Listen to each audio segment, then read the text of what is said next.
बिस्मिल्लाहिर्रहमानिर्रहीम, अस्सलाम वालेकुम। मैं हूं करामत मुगल और मेरे साथ हैं ईसा नकवी। नकवी साहब, मलिक रियाज के एक ट्वीट ने फिर हलचल मचा दी है। शहर इक़्तिदार के सियासी ड्राइंग रूम्स में इस हवाले से क्या क्या सराही और तबसरे हो रहे हैं। The curious case of Malik Riyaz Hussain. देखिए, मलिक रियाज ज़ाहिर है कि एक ऐसा कैरेक्टर है पाकिस्तान का जिनके हवाले से अभी भी बहुत ज़्यादा बात होती है, लेकिन शायद आने वाले वक्तों में और बहुत ज़्यादा बातें सामने आएंगी। सही। और वैसे भी शहर इक़्तिदार आपको पता है कि इलेक्टेड और सिलेक्टेड एलीट का शहर, और जो अशराफिया होती है ना, उसके पास बेचने के लिए बड़ा सौदा होता है। क्या सराइयाँ होती हैं, सही तबसरे होते हैं, तज्ज़िये होते हैं, पुरानी खबरें दम तोड़ती हैं, नई खबरें जन्म लेती हैं, ख्वाहिशों का इजहार होता है। तो इस वक्त भी शहर इक़्तिदार में बड़ी बातें चल रही हैं और मुख्तलिफ किस्म के तबसरे। सही। ख़ास तौर पर देखें, एक बात बड़ा उभर के सामने आती है कि मलिक रियाज हुसैन साहब ने गुज़श्ता कुछ अरसे में जो ट्वीट्स किए हैं, जो उन्होंने गुफ्तगू की है पब्लिकली, जो उनकी बातें सामने आई है, एक बात तो नज़र आती है कि मौजूदा हुकूमत, मौजूदा निज़ाम या रियासत शायद मलिक रियाज को अभी तक कन्विंस करने में नाकाम है कि Imran Khan game is over. सही। यानी जो लोग मलिक रियाज को जानते हैं वो ये समझते हैं कि मलिक रियाज हुसैन जो है वो जाहिर है कि प्योरली उसी तरीके से हैं जैसे भी कोई बिजनेसमैन होता है, और बिजनेसमैन के लिए अपना मफाद और अपना इंटरेस्ट अजीज होता है, और अपने हाथ से बनाई हुई एम्पायर को चाहे वो जितनी मर्जी रेशा दौरानियाँ करके, जितना मर्जी जो है वो फाइलों को पहिए लगाकर जिस भी तरीके से बनाई गई हो, लेकिन आप अपनी एम्पायर को, अपनी सल्तनत को अपने हाथों से इस तरीके से गिरता हुआ, डूबता हुआ नहीं देख सकते। सही। तो मलिक रियाज साहब को बहुत सारे लोग ये तबसरा करते हैं कि अगर किसी भी पॉइंट पर वो कन्विंस हो जाते हैं कि इमरान खान इज़ ओवर, इमरान खान ख़त्म शुद, इमरान खान की कहानी ख़त्म, इमरान खान की वापसी का कोई चांस नहीं, तो शायद मलिक रियाज साहब कन्विंस हो जाते जो भी उनसे को मुतालबात किए जा रहे थे। बिल्कुल सही। अगरचे ये भी मफरूज़े हैं कि क्या उनसे या सिर्फ यही मुतालबात किए जा रहे थे या मामला कुछ और था, या कुछ और मामलात थे। एक तो ये जाहिर है कि, और दूसरा मलिक रियाज साहब की ट्वीट भी हम पढ़ देंगे कि उसमें क्या लिखा हुआ है, कौन सी स्टोरीज थी जो इससे पहले चल रही थी। अब साथ में एक चीज़ और है कि मलिक रियाज साहब की इस ट्वीट का दो मतलब और हैं जो बड़े अखज़ किए जा रहे हैं सोशल इक़्तिदार में। एक ये कि शायद मलिक साहब की बस होगी। अच्छा। एक तबसरा ये भी है, जहाँ पर ये हाथ खड़े कर दिए, जहाँ ये एक तबसरा है कि मलिक रियाज अभी तक कन्विंस्ड नहीं है कि वो इमरान खान के ख़िलाफ़ कोई बहुत बड़ा सबूतों का पलंदा या सुल्तानी गवाह या इस किस्म का कोई मामला करेंगे। दूसरी तरफ ये भी है कि इस ट्वीट में, ये जो लास्ट ट्वीट किया है, इसमें तो मलिक साहब जो हैं वो मजलूमियत का एक अपना बहुत रोना रो रहे हैं, और क्योंकि वो पहले एक मरतबा कह चुके हैं, जिस तरह कोई कहते हैं ना कि ओवर माई डेड बॉडी, कभी सोचना भी मत। सही। कि ये मैं कर गुजरूंगा। तो मलिक रियाज ने अब जो ट्वीट किया है, इसमें शायद उनमें इल्तिजा मौजूद है। हाँ, एक और पैराग्राफ पूरा जहां वो ये कह रहे हैं कि मैं एक कदम दूर हूं जी बैरियर टाउन के मामलात को ठप करने से। सही। तो कुछ लोग ये कह रहे हैं कि इसका ये भी मतलब हो सकता है कि वो एक कदम दूर हैं पाकिस्तान वापस आकर इमरान खान के खिलाफ इस्तेमाल होने से। ये भी तबसरा हो रहा है।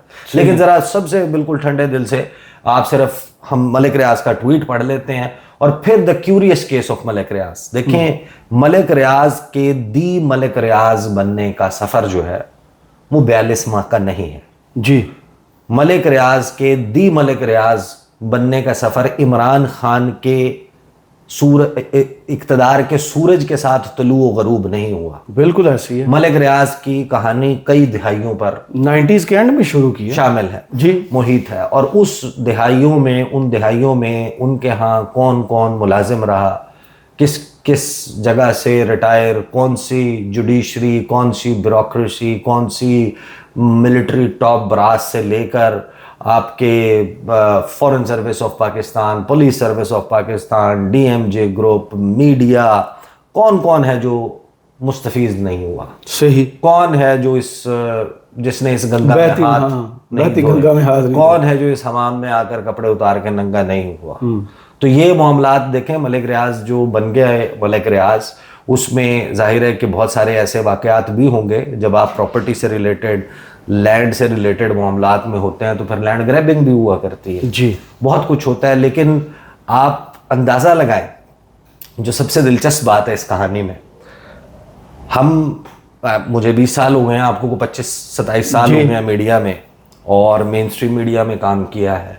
कहाँ वो वक्त के हमारे इदारे जी लिफ्ट गिरने के वाक़े को किसी भी एक बेनाम इमारत में लिफ्ट गिरने के वाक़या करार दे देते थे। बिल्कुल ऐसे ही। कहाँ एक निजी हाउसिंग सोसाइटी से बात आगे प्रॉपर्टी टाइकून, खबर में नाम नहीं चलता था, बहरिया का नाम नेगेटिवली रिपोर्ट नहीं होता था। आपको याद है कि एक वाक़या हुआ था, मुझे एग्जैक्ट यानी कि वक्त नहीं याद आ रहा, लेकिन यहाँ इस्लामाबाद में वो जीतो पाकिस्तान शो हुआ, हाँ जीतो पाकिस्तान शो हुआ था जिसका स्टेज गिर गया। स्टेज दिनों में गिर गया 92 था। न्यूज़ में था। और हाउसिंग सोसाइटी के दरवाजे के ऊपर मीडिया की DSNGs को पलटाया गया था, मारपीट भी हुई थी। इससे पहले जरदारी हाउस जो बहरिया टाउन लाहौर था, वहां भी रिपोर्टर किए थे, हमारे दुनिया न्यूज़ की टीम को मारा था। मजाल है कि किसी ने उसको हमने खुद खबर नहीं चलाई थी, कोई किसी ने खबर नहीं चलाई। तो ये तो जाहिर है कि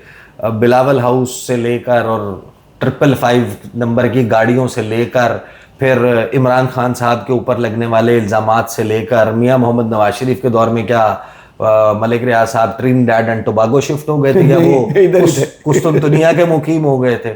क्या उन्होंने जनाब प्रॉपर्टी का काम छोड़कर एम्बुलेंस सर्विस चलाना शुरू कर दी थी?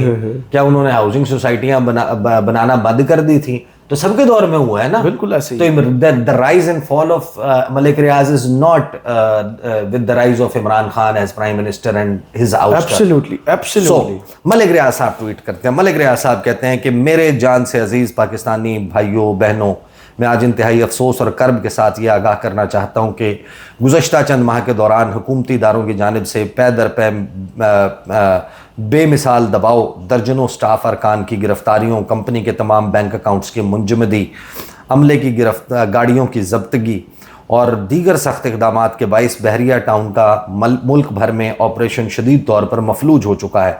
हमारी रकूम की रवानी मुकम्मल तौर पर तबाह हो चुकी है। रोज़मर्रा सर्विसेज फराहम करना नामुमकिन हो गया है।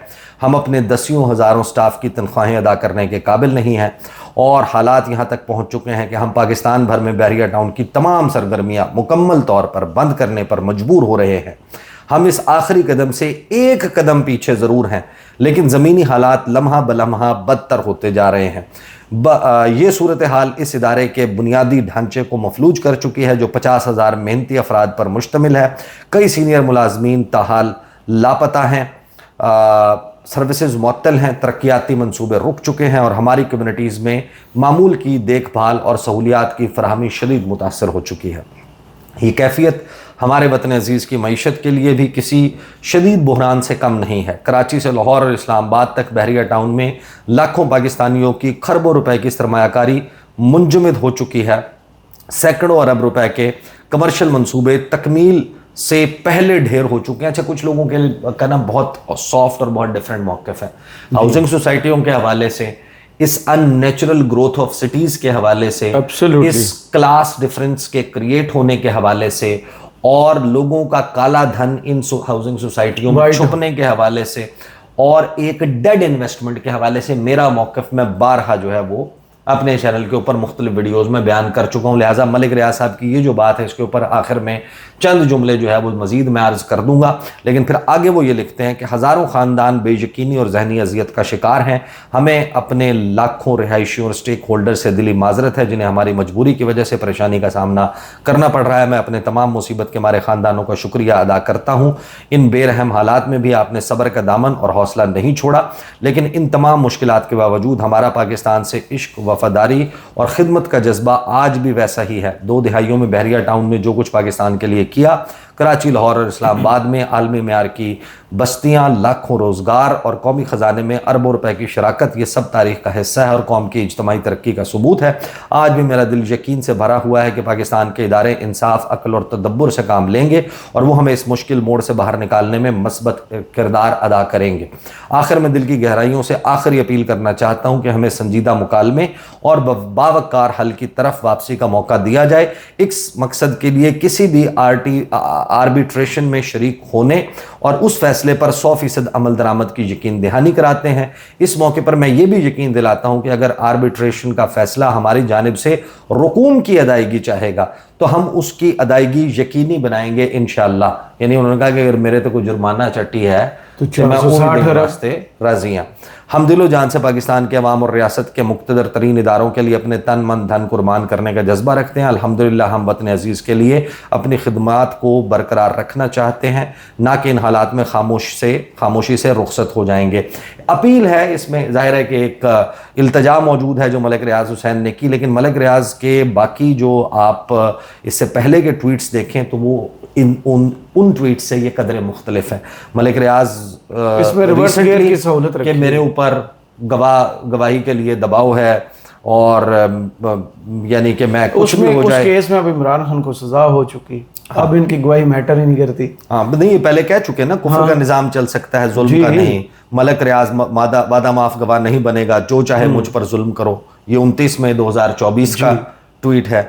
फिर जनवरी वाला ट्वीट याद करें, फिर वो जो उन्होंने वीडियो फुटेज जो है वो ट्वीट की थी, हाँ वो याद करें। फिर वो अपनी कहते हैं कि मेरी सारी ज़िंदगी अल्लाह ताला ने मुझे एक असूल पर कायम रहने की रहनुमाई की है।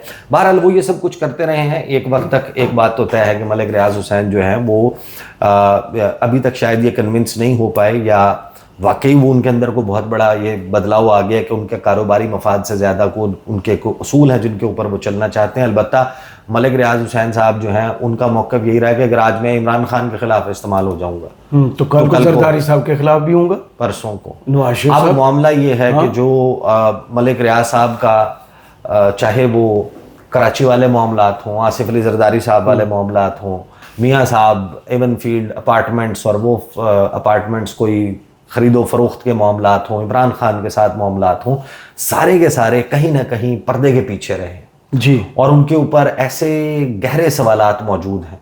मलिक रियाज हुसैन, जब हम ये कहते हैं कि दी मलिक रियाज हुसैन जब बने, वो इस पूरे निज़ाम में कहीं ना कहीं कोई ना कोई किसी न किसी सतह पर उनकी कोई ना कोई कहीं ना कहीं किसी न किसी किस्म की मुआवनत और उनको हेल्प आउट करता रहा है। इसी वजह से मलिक रियाज साहब ने इतनी बड़ी एम्पायर बनाई। तो मलिक रियाज साहब से एक खदशा बहुत सारे लोगों को है कि मलिक साहब ने कोई डॉक्यूमेंट्स बनाए हुए हैं, कोई फाइल्स बनाई हुई हैं, सीसीटीवी फुटेज, कुछ चीज़ें हैं उनके पास, कोई लेन देन के मामलात हैं, किसके पास क्या है, किसको क्या दिया, कब दिया, बहुत से पर्दा नशीनों के राज हैं। तो वो अक्सर ये धमकियां भी लगाते रहेंगे कि मैंने फिर अगर मेरे साथ ये हुआ तो फिर मैं ये बोल दूंगा। एक केस उन्होंने खोला था, अगर आपको वाजी में याद हो, जिसकी सीसीटीवी फुटेज उन्होंने रिलीज की थी, मुझसे इतने पैसे लिए, ये फलां अरसलान इफ्तिखार वाले मामले के ऊपर जो कुछ उन्होंने बताया था, इफ्तिखार चौधरी वाले मामले पर वो जिस तरीके से सामने आए थे, तो इसी तरह और बहुत सारे हैं। फिर जब वो बात करेंगे तो पेंडोरा बॉक्स तो खुलेगा और फिर बहुत सारे लोग जो हैं उनके ऊपर सवालिया निशान ज़्यादा फैल जाएगा। वो एक आपको याद है ना कि जो नाई था बब्बल हजाम, जी बब्बल हजाम वाला बड़ा मशहूर वाक़या है, राजा के सर पे सीन, किसने बताया? बब्बल हजाम ने। वो फिर वो जहाँ जहाँ उसने वो जंगल में जाके आवाज़ लगाई थी, उससे जो जो साज बने, चाहे वो बांसुरी थी चाहे वो तबला था, तो उनसे भी वो जब बजाते थे तो आवाज़ एक ही आती थी। अब आप कर लें कुछ, मलिक रियाज साहब के पास अगर कोई चीज़ है, उनकी बातों के ऊपर जाहिर है कि बहुत सारे लोग यकीन भी करेंगे, कुछ लोग उनके ऊपर उसके खिलाफ भी बात करेंगे, हाँ। बट एक पेंडोरा बॉक्स खुल जाएगा। तो मलिक रियाज साहब का मेरा ख्याल है कि ये जो खबरें जिन्होंने दम तोड़ा है ना, वो ये थी कि मलिक रियाज बहुत जल्द आ रहे हैं, गिरफ्तारी दे रहे हैं, सरेंडर कर रहे हैं और इमरान खान के खिलाफ वो गवाही दे रहे हैं। अभी भी I do not sense that कि दावा किया गया था कि इंटरव्यू भी दे रहे हैं, हाँ, कि इसमें जाहिर है कि लेकिन एक इल्तिजा तो मौजूद है ना जी, इसमें एक इल्तिजा तो मौजूद है कि किसी तरीके से मामला जो है वो सुलझा दिया, आर्बिट्रेशन की तरफ जाए, सालसी की तरफ जाए। अब आप टेक्निकली देखें कि पीटीआई जो तहरीक तहफ़्फ़ुज़ आईन पाकिस्तान के प्लेटफॉर्म से ये कह रही है कि हमें एक मीसाक जमहूरियत 2.0 चाहिए। कल ही आपके शो में कमर ज़मान कायरा साहब ने भी कहा कि आप गारंटी वहाँ से ला दें, हम चल कर जाने को तैयार हैं, इमरान खान की गारंटी दे को साइन कर देगा। उसके बाद मलिक रियाज हुसैन भी जो आर्बिट्रेशन की बात कर रहे हैं, एक जो ट्रूथ एंड रिकन्सिलिएशन की बात हो रही है, ये जो मौजूदा हुकूमत है, इसमें बैठे हुए बहुत सारे लोग इतनी हाई स्टेक्स कर चुके हैं इस गेम में कि उसमें एक का सर्वाइवल दूसरे का खात्मा है। बिल्कुल ऐसे ही है। इमरान खान का आना बहुत सारे लोगों का जेल जाना है, जेल जाना है, उनके वजूद का खात्मा है। तो इस हाई स्टेक पॉलिटिकल गेम में जो एंड है वो सिर्फ एक मिसाके जमहूरियत 2.0 से ही हो सकता है। सही। वो एक ट्रूथ एंड रिकन्सिलिएशन कमीशन से ही हो सकता है। मेरा ख्याल है कि मलिक रियाज साहब की ये जो ट्वीट है, इसने भी एक स्टेप फॉरवर्ड उसी जानिब लिया है कि ठीक है यार, मैं भी कुछ मानता हूं, मैं कुछ देता भी हूं, मैं कुछ वो भी करता हूं, लेकिन सुनाओ, कुछ मेरी सुनाओ। लेकिन इस मामले को वो अपने तौर पर अपने शराइत के ऊपर सेटल करना चाहते हैं कि हो जाए। मैं गिव अप करने के लिए तैयार हूँ बहुत सारी चीज़ें। वो बाकी जो हाउसिंग सोसाइटियाँ हैं वो आई एम वेरी क्लियर, मतलब आपके शहरों में जो इस वक्त इस मुल्क को जिसकी मईशत को जिस चीज़ ने खाया हुआ है वो ये बेहंगम बिला जवाज हाउसिंग सोसाइटीज़ हैं, बहुत महंगी। आप मुगल साहब यहाँ से इस्लामाबाद से आप सफ़र करें लाहौर का, लाहौर से आप मुल्तान जाएं, वहाँ से आप रहीम यार खान आएँ, वहाँ से आप भावलपुर आएँ, वहाँ से वापसी का आप सफ़र करें, आप मुल्तान मुजफ्फरगढ़ आ जाएं, अलीपुर आ जाएं, वहाँ से आप लिया मियाँ वाली से होते हुए वापस इस्लामाबाद पहुँचें। आप इस दौरान कम अज़ कम कमो बेश 2000 हाउसिंग सोसाइटियों से गुजर चुके होंगे। बिल्कुल। आपने लेफ्ट राइट के ऊपर रोड से कोई 2 किलोमीटर अंदर, कोई 4 किलोमीटर अंदर से जीटी रोड से जाते हैं ना, तो हर 4 किलोमीटर के बाद एक हाउसिंग सोसाइटी है। और इस्लामाबाद में तो वैसे खुम्बियां निकली। इस्लामाबाद के इर्द गिर्द मौजूद जो हाउसिंग सोसाइटियां हैं, खाए जा रहे हैं ज़मीन। बेशतर जो लोगों के प्लॉट्स हैं उनके ऑलरेडी यहाँ पर घर मौजूद है जी। रियासत ने एक मौका फराहम कर दिया। अगर आपके पास विरासत में 10 करोड़ आ गया, पैसा तो डिवैल्यू हो जाता है। आपको एक ऑप्शन फराहम कर दिया कि एक ज़मीन का एक टुकड़ा है जो कागज़ के ऊपर आपके नाम के जरिए एग्जिस्ट करता है, वो पड़े पड़े अपनी कीमत बढ़ा देगा। आपने उठाकर पैसा उसमें डाल दिया। अब ना वो कुछ प्रोड्यूस कर रहा है, ना कुछ उगा रहा है, ना किसी को रोजगार फराहम। डेड है, लेकिन इन्वेस्टमेंट। अगर उस इन्वेस्टमेंट को रियासत ने ये ऑप्शन फराहम ना किया होता तो आप चम्मच ही बना लेते, आप गिलास बना लेते, आप कप बना लेते, कोई चीज़ इजाफी बन जाती, 50 लोगों को रोजगार मिलता, जो पाकिस्तान की ज़रूरत से ज़ायद बन जाती, वो एक्सपोर्ट होती, कीमती ज़र मुबादला मुल्क में आता। आपने बेसिकली करामत मुगल साहब को ये रियासत ने मौका फराहम कर दिया कि अपने 10 करोड़ किसी काम के उसमें ना लगाना। और अगर आप कामयाब हो जाते तो आप स्मॉल एंटरप्राइज से मीडियम, और मीडियम से आप एक बड़ी कॉन्ग्लोमरेट में आप तब्दील हो सकते थे, एक सक्सेसफुल एंटरप्रेन्योर हो सकते थे। तो रियासत ने तो डेड करने का, इन्वेस्टमेंट को उसमें डालने का मौका की गई, और एक जाली किस्म का रेस, मुकाबलेबाजी जो है वो शुरू हुई। देयर इज़ नो डाउट कि जो सिविक एमिनिटीज़ हैं उसके हवाले से, सेफ्टी एंड सिक्योरिटी के हवाले से, क्लीन एंड ग्रीन उसके हवाले से, शोश और लशपश के हवाले से तो बड़ा वो नज़र आती है। लेकिन देखें मुगल साहब, मेरे ख्याल में ये जो मामला है, ये जाहिर है कि हाउसिंग सोसाइटियाँ ये किसी भी मुल्क की तरक्की की अलामत नहीं होती। एब्सोल्युटली। वो यूनिवर्सिटीज़ होती हैं, वो उनके डॉक्टर्स एंड इंजीनियर्स होते हैं, उसकी इन्वेस्टमेंट, उसकी पोटेंशियल इन्वेस्टमेंट हमारे यहाँ उन प्लॉटों में जा रही है। माँ बाप बच्चे को अच्छी तालीम से ज़्यादा एक बैरिया टाउन का या DHA का या XYZ किसी अलीम खान की हाउसिंग सोसाइटी का प्लॉट दे के मरने पे, या उनको अच्छे इंसान बनाने के ऊपर इन्वेस्टमेंट करने के बजाय उनके लिए एक 5 मरले का प्लॉट छोड़ना ज़्यादा मुनासिब समझते हैं। तो जाहिर है कि इसने प्रेफरेंसेस हैं, ये एक व्यू पॉइंट है। किसी को शायद कोई एक बड़ी ज़बरदस्त किस्म की बस सर्विस अच्छी लगती होगी, किसी को बड़े बड़े रोड इंफ्रास्ट्रक्चर अच्छे लगते होंगे, कंक्रीट के पिलर्स के ऊपर चलती हुई बसें अच्छी लगती होंगी। लेकिन पूरी दुनिया में आप घूमें, तरक्की के पैमानों में ये बहुत दूर का पैमाना है जहाँ पर ये वाला इंफ्रास्ट्रक्चर काउंट होता है। जो ह्यूमन डेवलपमेंट है, जो इंसान के स्किल की डेवलपमेंट है, वो शायद बेसिक है, जिस पे हम कहीं पीछे। सही, बहुत शुक्रिया ईसा नकवी आपके तजिया का। कमेंट बॉक्स में ज़रूर बताइएगा ये वीडियो आपको कैसी लगी। इजाज़त दीजिए, अल्लाह हाफ़िज़।